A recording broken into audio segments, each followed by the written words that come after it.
At 24, Leo had already lost everyone who mattered. His grandparents were gone, taken by the quiet thief of a single winter, and all the people who should have protected him, the distant cousins with sharp eyes and sharper lawyers, left him with a collapsed coal depot on the forgotten edge of town, a ruin bought for a $12 filing fee that echoed the exact, insulting sum his grandfather had paid for it 50 years before. The town laughed then, and they chuckled now, a soft, pitying sound that followed him down the main street when he went to pick up the keys. They saw a boy saddled with a pile of bricks and rotting timber, a liability, a joke his eccentric old grandfather had played from beyond the grave. But what nobody knew, what the laughing town and the smiling lawyers, and even Leo himself could not yet fathom, was what waited behind the caved-in north wall, a secret kept for half a century, sealed in dust and silence. That, though, comes later. First, there was the silence itself, a profound and hollow ringing in the small house that had once been filled with the scent of his grandmother's baking and the low whistle of his grandfather carving wood. The quiet was a physical presence, a weight on his chest in the morning, and a shroud over his shoulders at night. The cousins had been efficient, their sympathy as thin as tracing paper. They had taken the house, they took the savings, they took the hand-stitched quilts and the worn leather armchair, auctioning off a life piece by piece until all that remained for Leo was a dusty deed and a single small object they had overlooked on the mantelpiece. A carved wooden bird, no bigger than his thumb, its surface worn smooth by his grandfather's touch. He held it in his pocket now, a small, hard point of reality in a world that had become fluid and uncertain. The depot was his inheritance, an inheritance of rot and ruin. He remembered the stories, told over dinner tables throughout his childhood, of the day his grandfather, Arthur, had bought the place. The town council was happy to be rid of it, the old structure condemned after a winter storm buckled its main truss. Arthur, a man who measured his words as carefully as he measured lumber, had simply placed 12 crumpled dollar bills on the clerk's desk and accepted the deed without a word. The councilmen had looked at each other, suppressing smirks. Old man Arthur, buying the town's biggest eyesore. They called him a fool then, a gentle, harmless fool, and the name had stuck, softened over the years into a kind of fond, dismissive nickname. Now the town looked at Leo and saw the same thing, the fool's grandson. He stood before it now, the late afternoon sun casting long, skeletal shadows through the broken slats of the roof. It was worse than he had imagined. The north wall had indeed collapsed, a great V of missing brick spilling into a mountain of rubble and weeds. The massive sliding doors hung crooked on their tracks, one of them ripped away entirely, leaving a dark, gaping mouth. The air smelled of damp earth, coal dust, and the slow, sweet decay of wood. It was a place of endings, a tomb for forgotten industry. He felt the weight of the town's judgment, the certainty that he would do what any sensible person would do, sign it over to the first developer who offered him a few $100s for the land. But something held him back. A memory, faint as a phantom limb, of his grandfather standing here, years ago, one hand resting on the weathered brick. Leo had been a boy, maybe 7 or 8, and had asked what he was doing. Arthur had just smiled, his eyes crinkling at the corners. "Listening," he'd said. "Old places have stories to tell, if you're quiet enough to hear them." What story could this place possibly tell, other than one of failure and neglect? Leo took a step inside, his boots crunching on fallen debris. A single shaft of light cut through the gloom, illuminating a universe of dancing dust motes. It was vast and empty, a cathedral of decay. He saw the remains of the old weighing scales, rusted and tilting, and the deep, brick-lined bins where the coal had been stored, now filled with stagnant water and fallen leaves. He walked deeper, the sound of his footsteps echoing in the cavernous space. He felt a profound sense of trespass, as if he were disturbing a long and settled sleep. He ran a hand along the cold, damp brick of the eastern wall, feeling the grit and grime under his fingertips. This was his. This mountain of failure.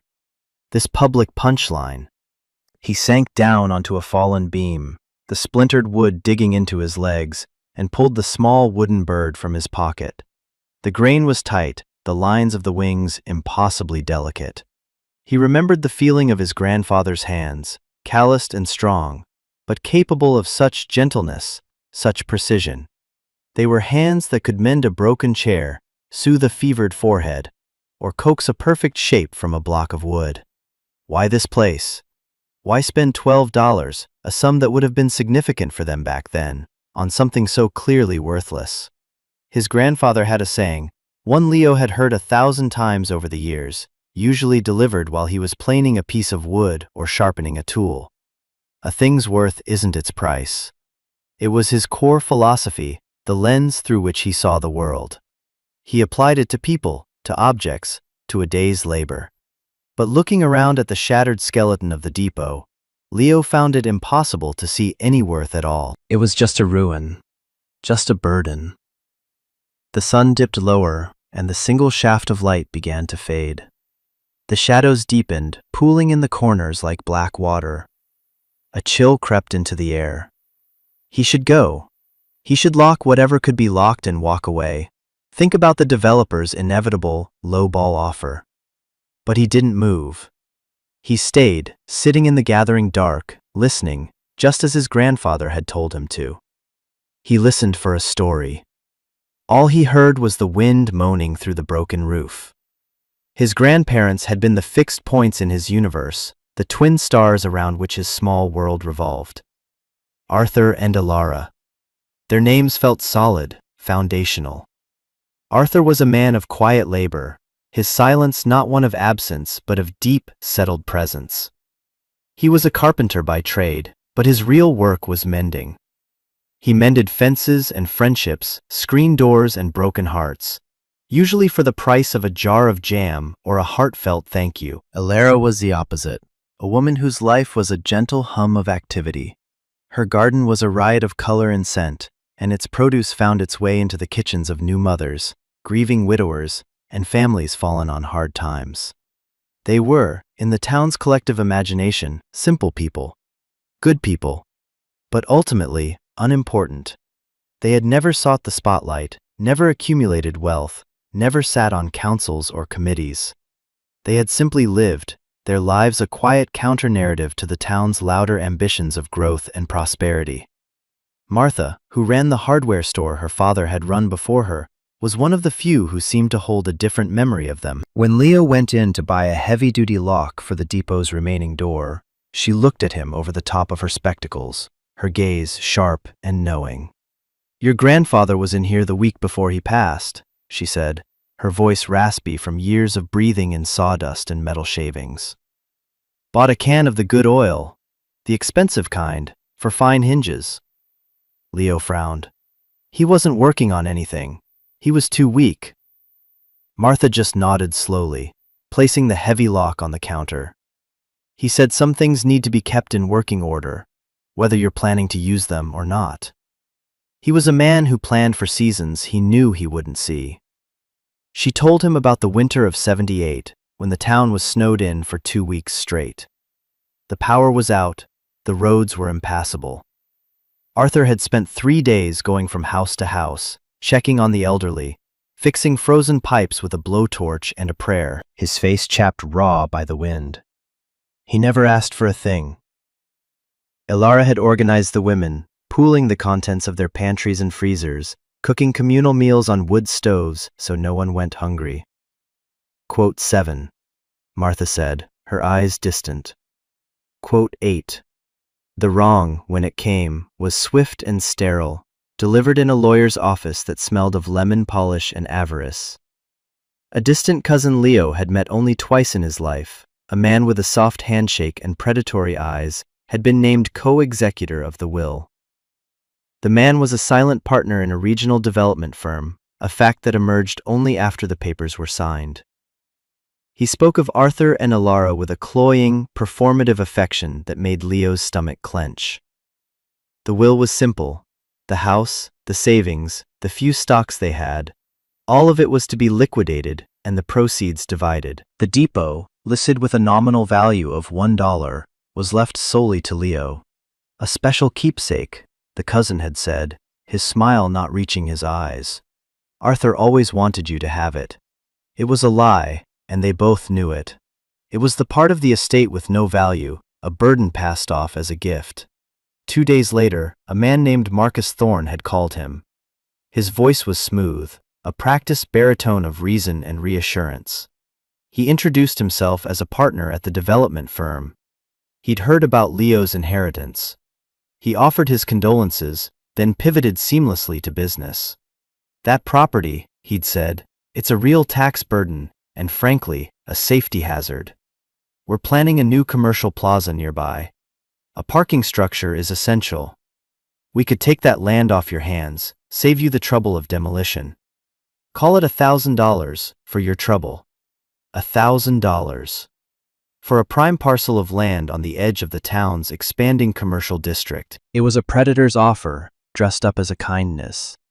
It was an insult to his grandfather's memory, however foolish that memory might seem. I'll think about it, Leo had said, his voice tight. Don't think too long, Thorne had replied, the silkiness in his voice hardening for just a fraction of a second. Offers like that have an expiration date. The threat hung in the air long after the call ended. Thorne and the cousin had planned this. They had isolated the worthless piece of the inheritance, shunted it to the grieving, inexperienced grandson, and were now moving in to pluck it from him for pennies on the dollar. They saw him as his grandfather's heir in all the wrong ways, a simple, gentle fool who could be easily parted from his legacy. Leo felt a slow burn of anger, an emotion he hadn't had the energy for since the funeral. It wasn't about the money. It was about the casual, smiling cruelty of it all. It was about the way they used his grandparents' reputation for simplicity as a weapon against him. He walked back to the depot that evening, the heavy lock from Martha's store cool in his hand. He wasn't just locking up a ruin anymore, he was defending something. He didn't know what it was, but he could feel its shape in the dark. As he wrestled the crooked door into place and slid the thick bolt of the new lock home, he thought of his grandfather's words. A thing's worth isn't its price. Maybe, he thought, the worth of this place was simply in the fight for it. The first few days at the depot took on a strange, monastic rhythm. Leo would arrive just after dawn, the morning mist still clinging to the low places, and work until the light failed. He wasn't fixing anything, not yet. He was excavating. He started with the floor, clearing decades of accumulated debris, rotted pallets, shattered glass, nests of rusted cable, shoveling it into a wheelbarrow and dumping it in a growing pile out back. It was mindless physical work, and it was a balm. Each swing of the shovel, each heave of the wheelbarrow, was a small act of defiance against the suffocating grief and the circling predators. He was claiming the space, 1 square foot at a time, with sweat and aching muscles. It was on the 3rd day that he realized he was not alone. He was clearing a section near the collapsed north wall when he saw a flicker of movement in the shadows. 2 yellow eyes regarded him with an ancient, unblinking indifference. It was a cat, a grizzled old Tom, mostly gray, but with the faint, ghostly stripes of a long, faded tabby. Its fur was matted, one ear was shredded to a fringe, and it moved with the stiff, careful gait of old age. Leo recognized it instantly. Soot. The cat had appeared at his grandparents' back door a decade ago, a feral stray, and had slowly, cautiously, allowed himself to be adopted. He had been Arthur's shadow, following him from the workshop to the garden, a silent, 4-legged supervisor. After the funeral, the cat had vanished. The cousins had assumed it had run off or died. But here it was. It had come back to the last place it had known its master. "Hey, old man," Leo said softly. The cat blinked once, a slow, deliberate gesture, but did not move. It was sitting on a particular patch of dusty concrete, a small island in the sea of rubble Leo was trying to clear. It sat with a strange stillness, a rootedness, as if it were guarding the spot. Leo worked around it, giving the cat a wide berth. But every time he glanced over, Soot was in the exact same place, his gaze fixed on Leo, then turning to the collapsed wall, then back to Leo. The next morning, Leo brought a small bowl and a can of tuna. He set it down a few feet from the cat. Soot watched him, wary, but after Leo moved away and resumed his work, the cat slunk over to the bowl and ate, his rough tongue making a rasping sound in the quiet depot. When he was finished, he returned, not to a random patch of shadow, but to the exact same spot on the floor. He curled up, tucked his paws beneath him, and resumed his vigil. The depot began to feel less like a tomb and more like a sanctuary. The presence of another living, breathing creature changed the quality of the silence. It was no longer an empty silence, but a shared one. Leo started talking to the cat, narrating his work, voicing his frustrations, telling stories about Arthur. Soot would listen, or seem to, occasionally twitching an ear or offering a slow blink in response.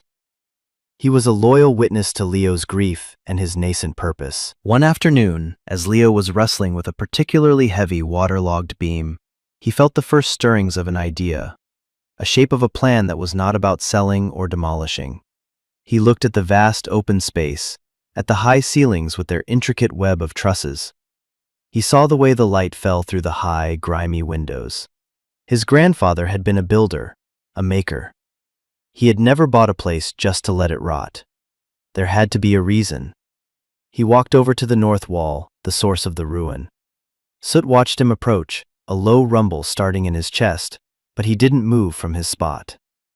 Leo looked closely at the pile of rubble. It was a chaotic mess of brick and mortar and splintered timber, but something about it felt wrong.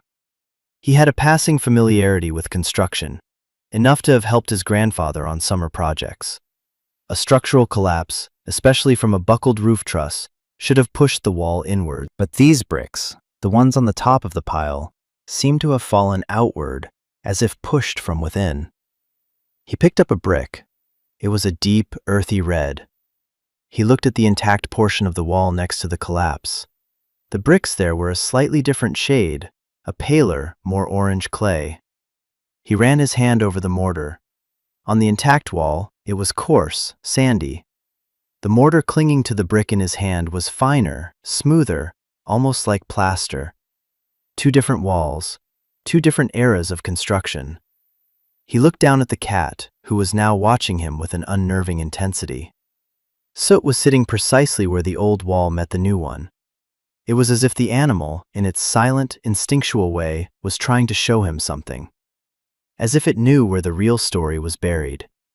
He stood there for a long time, the cool weight of the brick in his hand, the cat's yellow eyes on him, the dust motes dancing in the slanted light. The depot was starting to whisper. He was finally quiet enough to hear it. The days took on a shape, dictated by the sun and the slow work of discovery. Leo's focus shifted from clearing the entire depot to a careful, almost archaeological excavation of the north wall. He stopped using the shovel and started clearing the rubble by hand, brick by brick, setting them aside in neat stacks. The town watched him from a distance. Cars would slow as they passed, the drivers staring with open curiosity. The laughter had mostly subsided, replaced by a kind of bewildered speculation. What was the fool's grandson doing, spending his days in that ruin? Was he crazy? Or just stubborn? Martha from the hardware store was his only regular visitor. She would appear around lunchtime, unannounced, carrying a dented metal thermos and a paper-wrapped sandwich. She never asked what he was doing. She would just sit with him on an overturned bucket, sharing her lunch, and talk about the old days. "Your granddad never did anything without a reason," she said one afternoon, watching him meticulously clean the mortar off an old brick. He used to say, "Measure twice, cut once." That was him, in all things, not just wood. The phrase snagged in Leo's mind. Measure twice, cut once. It was about forethought, about precision, about seeing the finished piece in the rough block before the first cut was ever made. Arthur had lived by that code.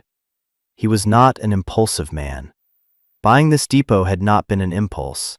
It had been a measurement. The more bricks he cleared, the more the anomaly declared itself. The collapse was not a collapse. It was a facade.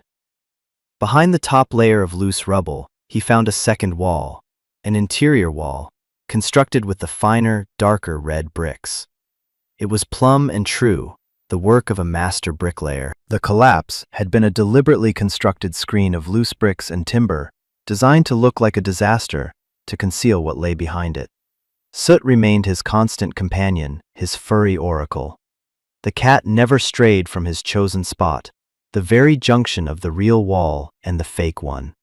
He would watch Leo work for hours, then doze in the sun, a silent testament to a secret he seemed to understand better than Leo did. One day, Leo's fingers, tracing the mortar lines of the hidden wall, found a loose brick. It wiggled under his touch. His heart hammered against his ribs. He worked his fingers around it, pulling it free. Inside the cavity, wrapped in oilcloth, was a key. It was old, iron, and heavy, with an ornate, clover-shaped head. It was a key for a proper lock, not a simple padlock. A key for a door. He scanned the brick wall again, his eyes searching for a seam, a line, anything that would suggest a hidden opening. He ran his hands over the surface, pressing, tapping. Near the floor, just to the right of where Soot was now sitting up, alert and watchful. His knuckles hit something that wasn't brick. It was wood. He scraped away the accumulated grime and found the unmistakable outline of a heavy, flush-mounted oak door, so skillfully set into the brickwork that it was nearly invisible. The keyhole was plugged with clay, hiding it from view. With trembling hands, he dug out the clay plug and inserted the key. It turned with a smooth, well-oiled click that echoed in the vast, silent space. The sound was a revelation. A lock that had not been used in decades should have been rusted shut. But this one had been maintained. He thought of Martha's words, of the can of expensive hinge oil Arthur had bought just before he died. He had been here. He had been tending to his secret. Leo put his shoulder to the door and pushed.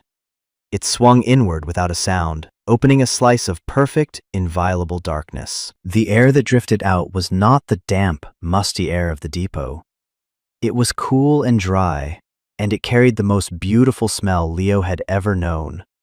A rich, complex perfume of cedar and pine, of beeswax and linseed oil, of time and patient work. It was the smell of his grandfather's workshop. He stood on the threshold, his eyes struggling to adjust to the gloom. Soot padded past him, entering the room as if coming home, and leaped onto a stool in the corner. Leo fumbled for his phone, switched on the flashlight, and swept its beam across the space. It was not a coal bin. It was not a storage room. It was a complete, perfectly preserved, and utterly secret workshop. A long, heavy workbench ran the length of one wall, its surface scarred with the honorable wounds of a lifetime of labor. Above it, tools hung in neat, orderly rows, herzels and saws, planes and calipers, each in its designated place, each gleaming as if it had been used only yesterday. Shelves along the opposite wall were stacked with slabs of wood, blonde maple, reddish cherry, deep, dark walnut. All of it aged and ready. And scattered around the room were pieces of furniture, some finished, some in progress, all of them exquisite. A rocking chair with a gracefully curved back, a small writing desk with intricate inlay work, a child's cradle, sanded to a silken finish. This was his grandfather's heart, this hidden, silent place. This is where he had truly lived. And there, in the center of the workbench, placed squarely in a pool of light from Leo's phone, was a large, leather-bound ledger. It was closed, waiting. Leo walked toward it, his boots silent on the clean-swept wooden floor. He reached out and touched the worn leather cover. He knew, with a certainty that chilled him to the bone, that whatever answers he was looking for were inside. Leo took a deep breath, the air rich with the scent of his grandfather's labor, and opened the ledger. The pages were filled with Arthur's handwriting, a script that was as neat and precise as his dovetail joints. But this was not an accounting of sales or expenses. It was something else entirely. The first entry was dated nearly 50 years ago, just a few weeks after he had bought the depot. It read, Mrs. Gable, corner house on Elm, mortgage payment, final, paid in full. Below it, another entry. Tom Jensen, farm south of town, vet bills for his prize cow, paid in full. Page after page, it was the same.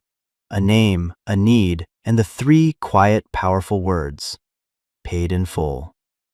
It was a secret history of the town, a record of 1,000 small kindnesses and 100 life-altering interventions. There were entries for medical bills, for college tuition, for funeral expenses, for a new engine for the volunteer fire truck. There were debts bought from banks just before foreclosure, loans given for new businesses that were listed as anonymous grants. It was a staggering, unbelievable litany of quiet generosity. Arthur had been the town's secret benefactor, its guardian angel for half a century. Leo sank onto the stool next to Soot, the heavy ledger in his lap, his mind reeling. How? Where had the money come from? His grandparents had lived so simply, mending their own clothes, driving the same old truck for 30 years. There had never been any sign of this kind of wealth. He turned to the back of the ledger. The last dozen pages were different. They listed dates, descriptions of objects, and single, large sums of money. October 1985, walnut dining set, Queen Anne style, to a collector in the city. March 1992, cherrywood hope chest with cedar lining, to a gallery in the capital. July 2001, matched pair of rocking chairs, spindleback, to a private buyer overseas.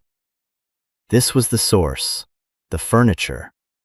He looked around the workshop, at the masterpieces of woodworking sitting in the quiet dark. His grandfather wasn't just a local carpenter who fixed screen doors. He was a master craftsman, an artist of the highest caliber. He had created these beautiful things, sold them to wealthy collectors and galleries in distant cities through a single trusted dealer who kept his identity a secret, and then funneled every last penny back into the town that laughed at him for being a simple old fool. He had built this hidden workshop inside the ruin, a place no one would ever look, a perfect shield for his secret life. He had lived like a pauper so he could give like a king. Leo felt a wave of emotion so powerful it almost knocked the wind out of him. A mixture of awe and grief, and a profound bone-deep love. He finally understood. The depot wasn't a joke. It was a fortress. It was a bank. It was the heart of his grandfather's real legacy. If you have stayed with this story this far, stay a little longer, because what happens next is the part I have been waiting to tell you. Just as this wave of understanding washed over him, a loud, official-sounding knock echoed from the outer depot door. Leo froze. He gently closed the ledger, slid it back into its place on the bench, and motioned for Soot to stay quiet. He slipped out of the workshop, carefully closing the hidden door behind him, his heart pounding. He walked across the dusty main floor to the entrance. Taped to the door was a bright orange notice. The words, in stark black letters, seemed to scream at him, "Order of demolition." He ripped it from the door. It cited the building as a public nuisance and a structural hazard, subject to immediate demolition under a town ordinance. He had 30 days to comply, or the town would do it for him and bill him for the costs. The order was signed by Dale, the town clerk, but Leo knew who was behind it. Marcus Thorne. He had lost his patience. He was done waiting for the fool's grandson to come to his senses. He was going to take the depot by force. The 30-day deadline felt like a death sentence. Thorne wasn't just trying to demolish a building. He was about to bulldoze a history, obliterate a legacy he couldn't even begin to comprehend. Leo looked from the notice in his hand to the blank face of the hidden brick wall. His grandfather had spent 50 years building this secret. Now he had 1 month to save it. The fight was no longer just about a piece of land. It was about honoring a life lived in secret service to others. It was about proving that a thing's worth truly wasn't its price. Panic was a cold, tight knot in Leo's chest. 30 days. It was an impossible deadline. How could he fight the town council, fight Thorne's money and influence? He was just one person, armed with a secret that felt too large and sacred to expose. He spent that night in the workshop, unable to leave. The warm, woody scent of the place a small comfort in his rising fear. He ran his hands over the smooth, finished surfaces of the furniture, over the cold steel of the tools. He was touching his grandfather's life, the tangible evidence of his love and sacrifice. He couldn't let it be destroyed. He had to find a way. Frantically, he began to search the workshop, looking for something, anything, his grandfather might have left for him. A clue, a plan. He opened drawers in the workbench, finding them filled with neatly organized screws, bits of hardware, and sharpening stones. He checked the shelves, running his fingers behind the stacks of lumber. Nothing. Defeated, he sat back down at the bench and picked up the ledger again, flipping through the pages of quiet heroism. Tucked into the very back, between the last page and the leather cover, was a single, sealed envelope. His breath caught in his throat. In his grandfather's familiar script, it said simply, "For Leo." His hands trembled as he broke the seal. The letter inside was written on thick, cream-colored paper. The ink was faded, but the words were clear. "My dear boy," it began, "if you are reading this, it means you found my little secret. I am not surprised. You always had a good heart and curious eyes. You get that from your grandmother. I imagine you have questions. I will try to answer them. I bought the depot because it was the perfect hiding place. No one saw any value in it, so no one ever looked too closely. It gave me a place to do my work, my real work, without any notice. The town has been good to us, in its way. But people here are proud. They would not have accepted charity. So I gave them what they needed in a way that let them keep their dignity. An anonymous gift, a lucky break, an answered prayer. It was never about the money, Leo. The money was just a tool, like a chisel or a saw. The real work was building. Not just furniture, but building up the community, giving people a foundation when theirs was cracking. I sold my pieces through a dealer in the city, a good man who understood what I was doing and respected my privacy. He is gone now too, so that path is closed. But the work itself, that doesn't have to end. The letter went on to explain the logistics, the quiet ways he moved the furniture out in the dead of night, the methods he used to distribute the funds without a trace. But it was the final paragraph that made Leo's eyes burn with tears. This legacy is now yours, if you want it. It is a heavy thing to carry, I know. You can choose to walk away, sell the land, let the secret die with me. There is no shame in that. Or you can choose to continue the work. The choice must be yours. Whatever you decide, know that I am proud of the man you have become. And remember, son, a thing's worth isn't its price. It's the hands that made it and the hands it helps. Tucked behind the letter was a smaller, folded piece of paper. It was a design, a detailed architectural drawing for a magnificent wardrobe, impossibly complex, with intricate carvings of the town's history, the old mill, the covered bridge, the town square. At the bottom, a note. My last piece, a gift for the new community hall, if they ever build it. It is finished. In the back, under the canvas. Leo's flashlight found it in the far corner of the workshop, a towering shape shrouded in a heavy canvas drop cloth. He pulled the cloth away. The wardrobe was breathtaking. It was over 8 feet tall, carved from a single, massive piece of walnut. The doors were a tapestry of the town's life, each building, each tree rendered with impossible detail and life. It was not a piece of furniture, it was a testament. It was a love letter in wood. and it was his weapon. The new community hall was the centerpiece of Thorne's development plan. The current one, a dilapidated old building, was a source of shame for the town council. Thorne had promised to build them a new one, in exchange for zoning variances and tax breaks for his shopping plaza. The demolition of the depot was the first step. Leo suddenly saw the path forward. It was a terrible gamble. It would mean exposing part of his grandfather's secret. But his grandfather had given him permission. The choice must be yours. He would not let Thorne turn his grandfather's legacy into a parking lot. He would use Arthur's final gift to save the place where all the other gifts had been born. The 30 days dwindled, each tick of the clock a countdown to oblivion. Leo worked with a feverish intensity, not in the workshop, but in the town's small, dusty library. He spent his days poring over old town council meeting minutes, property records, and zoning laws. He was learning the language of his enemy. He made quiet visits to some of the people whose names were in the ledger, not revealing the source of their salvation, but asking questions, listening to their stories, gathering the threads of his grandfather's secret life. They were small business owners, farmers, families who had been in the town for generations. They were the town's heartwood, and they all owed their survival to the quiet man they had dismissed as a fool. The night of the final town meeting, the air was thick with tension. The old community hall was packed, the fluorescent lights buzzing overhead, casting a sickly yellow pallor on the crowd. Marcus Thorne stood at the front, next to a glossy architectural model of his proposed town center, a soulless collection of beige boxes and asphalt.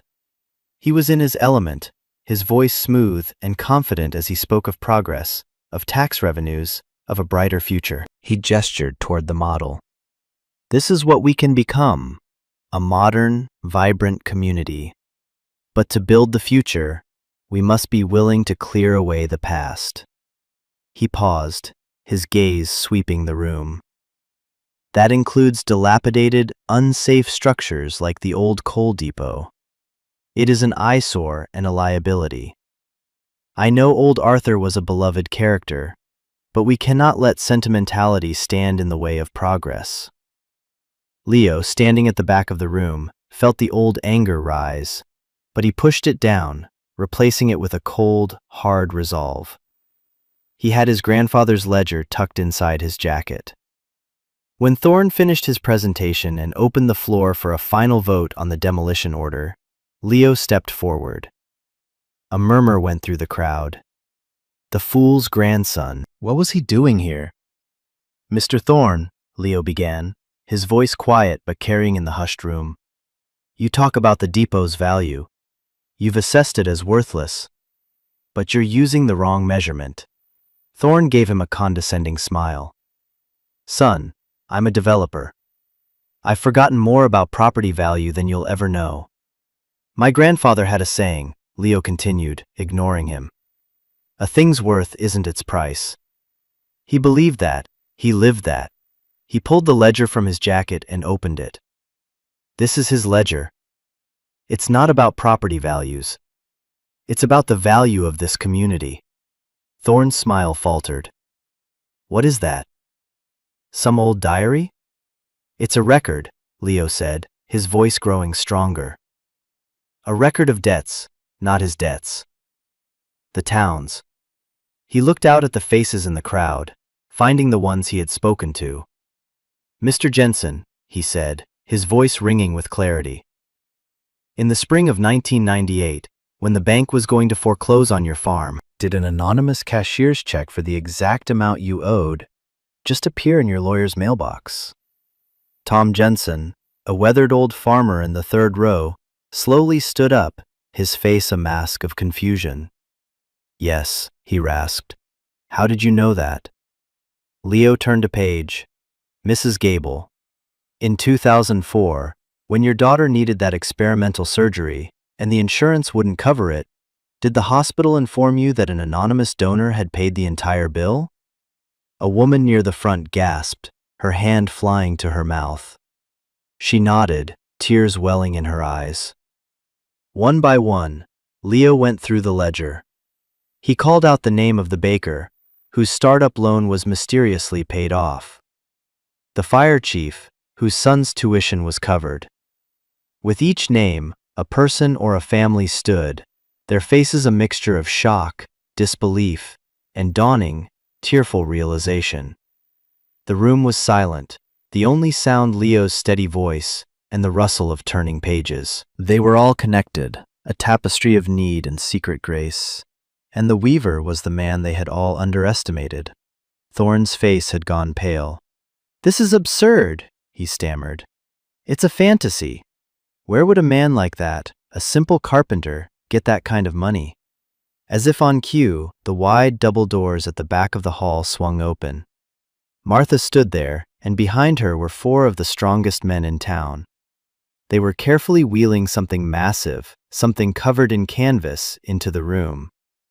They brought it to the front, and, with a theatrical flourish, Martha pulled the canvas away. The wardrobe stood revealed. A collective gasp swept through the hall. The sheer, undeniable beauty and craftsmanship of the piece silenced everyone. It glowed under the harsh fluorescent lights, a masterpiece of art and love. The intricate carvings told their story, the town's story, back to them. Its value was immediate, obvious, and immense. It was the work of a master, not a simple carpenter. It was the truth, made of wood. Thorn stared at it, his mouth agape. He was a man who understood money, and he was looking at something worth more than the land he was trying to steal. The proof was irrefutable. The fool had been a king, living in their midst, and they had never even seen his crown. The revelation of the wardrobe hung in the air, more powerful than any speech. The townspeople were on their feet now, moving closer, their faces filled with awe as they reached out to touch the polished wood, to trace the familiar shapes of their lives carved into its doors. The ledger had told them the what, the wardrobe showed them the how. Marcus Thorn, for the first time, was speechless. His polished narrative of progress and profit had been shattered by a single, beautiful object. But it was Dale, the town clerk, who broke the spell. He had been sitting at the officials' table, his face growing paler with every name Leo read. Now he stood up, his hands trembling, knocking over a glass of water. "He's right," Dale said, his voice cracking. "All of it." All eyes turned to him. "Thorn. Mr. Thorn pressured me. He said the demolition was a necessary formality, a public good. He promised me that my nephew's construction company would get the contract for the new parking structure." The confession tumbled out, a torrent of shame and regret. Dale admitted to fast-tracking the demolition order, to ignoring the proper procedures, to burying a historical assessment that might have protected the depot. He was a weak man, not a cruel one, and the weight of Arthur's secret generosity had broken him. "I'm sorry," he whispered, looking not at Thorn, but at Leo, and then at the faces in the crowd. "I am so sorry." He picked up his gavel, and with a shaking hand, he brought it down on the table. "The motion to demolish is rescinded. Effective immediately." Thorn stared at him, his face a mask of fury and betrayal. He opened his mouth to speak, to bluster, to threaten, but no words came. He had lost. He had underestimated the quiet old man. He had underestimated the grieving grandson, and most of all, he had underestimated the power of a debt of kindness. Without another word, he turned and stormed out of the hall, the doors swinging shut behind him, leaving him alone with his worthless profits. The next morning, the sun rose on a different town. The gossip and speculation had been replaced by a humbled, contemplative silence. Around 8 o'clock, Leo, who had spent the night in the workshop keeping a silent vigil, heard a noise outside. He looked out through a crack in the old doors and saw a sight that made his throat tighten. A line of trucks and cars was pulling up to the depot. Tom Jensen was getting out of his pickup, carrying a toolbox. The baker and his wife were unloading stacks of lumber. The fire chief was directing traffic. One by one, dozens of people, the people from the ledger, and many more who had just heard the story, were arriving. They came not with mockery, but with tools. They came with thermoses of coffee and boxes of donuts. They came to work. No one said a word to Leo, They just nodded, a gesture of respect and apology, and got started. They began by clearing the remaining rubble from the north wall, forming a human chain to pass the bricks along to be stacked and cleaned. They were a symphony of communal labor, the sounds of hammers and saws and quiet conversation filling the air that had so long held only silence and decay. Martha arrived and set up a makeshift kitchen, handing out sandwiches and pouring coffee. Dale, the town clerk, was there, his sleeves rolled up, his face grim with determination, hauling debris with more sweat and effort than anyone else. He was beginning his penance, not with words, but with blisters on his soft hands. Leo stood and watched them, this family he never knew he had, as they began to rebuild the wall that had hidden his grandfather's secret. They were not just repairing a building. They were repaying a debt that could never be tallied in a ledger. They were rebuilding the town's own honor. Leo chose to keep the workshop itself a secret, a sanctuary known only to him and Martha, to whom he confided everything. The town didn't need to know the details. They just needed to know the truth of Arthur's heart. He refused all offers of money.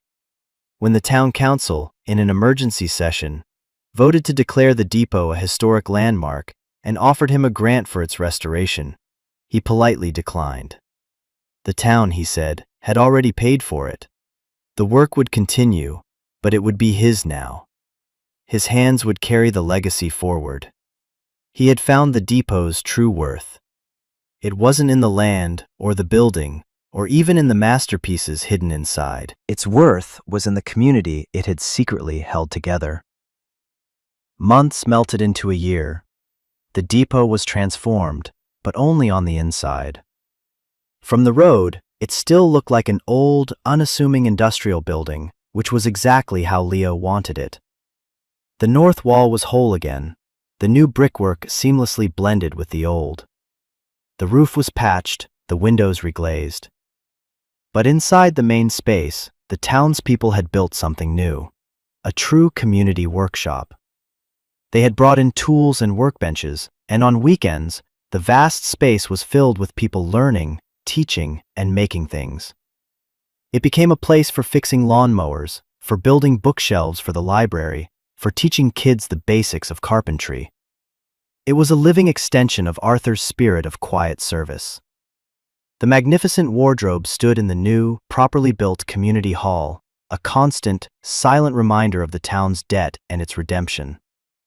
Leo, meanwhile, found his own rhythm. He spent his days in the hidden workshop, the world of his grandfather. He learned the feel of the tools, the character of each type of wood. He started with small things, simple boxes and toys, trying to replicate the fluid lines and perfect joints he saw in Arthur's work. The old cat, Soot, was his constant companion, sleeping in a patch of sun by the hidden door, a furry, rumbling anchor to the past. Leo felt his grandfather's presence in the room, in the scent of the wood shavings, in the weight of the hand plane in his palm. He wasn't just learning a craft, he was communing with a ghost. He kept the ledger, but he made no new entries in it. Instead, he found his own ways to continue the work. He used the skills his grandfather had taught him, mending things for people, asking for nothing in return. He donated anonymous pieces of his own slowly improving work to charity auctions. He was not his grandfather. He could never replicate the scale of Arthur's secret generosity, but he could honor its spirit. He could be a link in the chain. One crisp autumn afternoon, as the leaves were turning to fire on the maple trees, Leo was in the secret workshop, putting the finishing touches on a small, carved bird, just like the one his grandfather had left for him. He had finally mastered the delicate curve of the wings. He sanded it smooth, the wood warm under his fingers. He heard a car sputter and die on the road outside the depot. A few minutes later, there was a tentative knock on the main door. He went out to find a young couple with a small child, their car steaming at the curb. They were new to town, just passing through, and they looked exhausted and defeated. "Sorry to bother you," the young man said, "but our car just gave up. We don't know anyone here. Is there a garage nearby?" "It's closed on Sundays," Leo said. He looked at the family, at the worried expression on the woman's face, and the little girl hiding behind her mother's legs. He saw a flicker of the countless families in his grandfather's ledger. "Pop the hood," he said. "I'll take a look. My granddad taught me a few things about old engines." He spent the next hour working on the car, his hands covered in grease. It was a loose belt, an easy fix for someone who knew what to look for. While he worked, the little girl crept closer, watching him with wide, curious eyes. When he was finished and the engine was purring smoothly again, Leo wiped his hands on a rag and walked over to her. He knelt down and held out the small wooden bird he had just finished. "For you," he said softly. The girl's face lit up. She took the bird, her small fingers closing around it. The young father pulled out his wallet. "Thank you so much. What do we owe you?"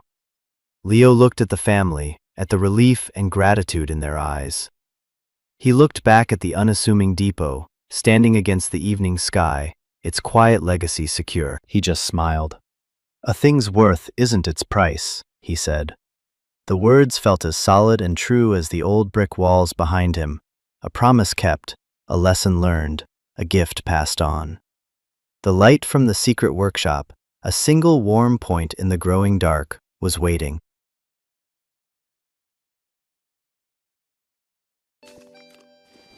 What's your favorite type of the in-game flowers? I really like this one,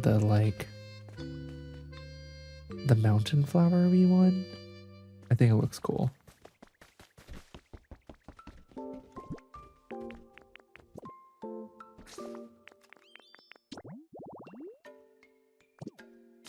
Okay, let's see if the hedges count.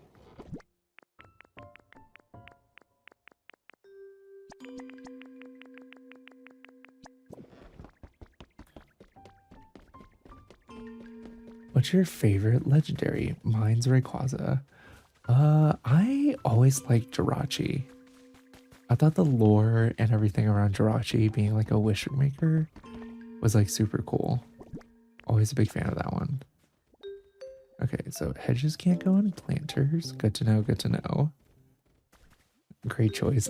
Thanks.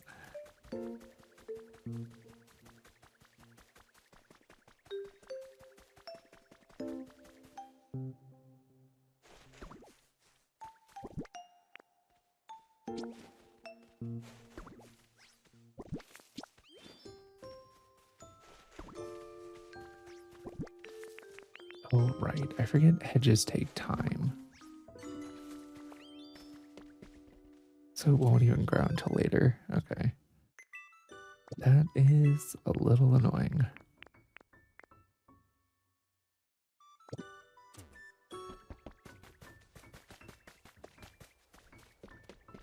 That is lovely. The ombre it's got going on is super pretty. Yeah, I do really like that. I still have all my 20th anniversary mythical Pokemon plushes, even Jirachi. Still in the boxes. Oh, that's awesome, Bradley. That's so cool.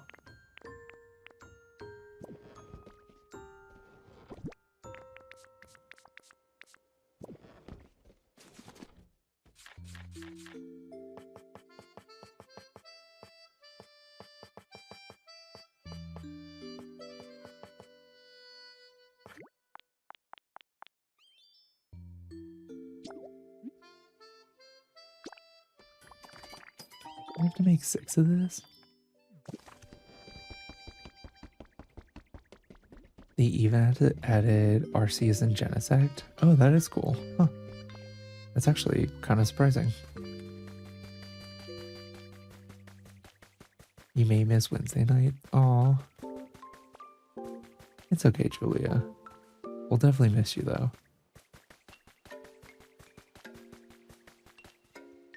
What's in there?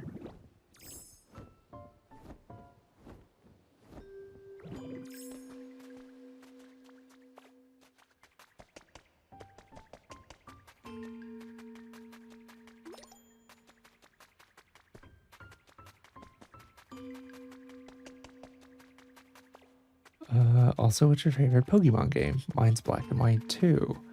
I think my favorite would be the OG Ruby and Sapphire.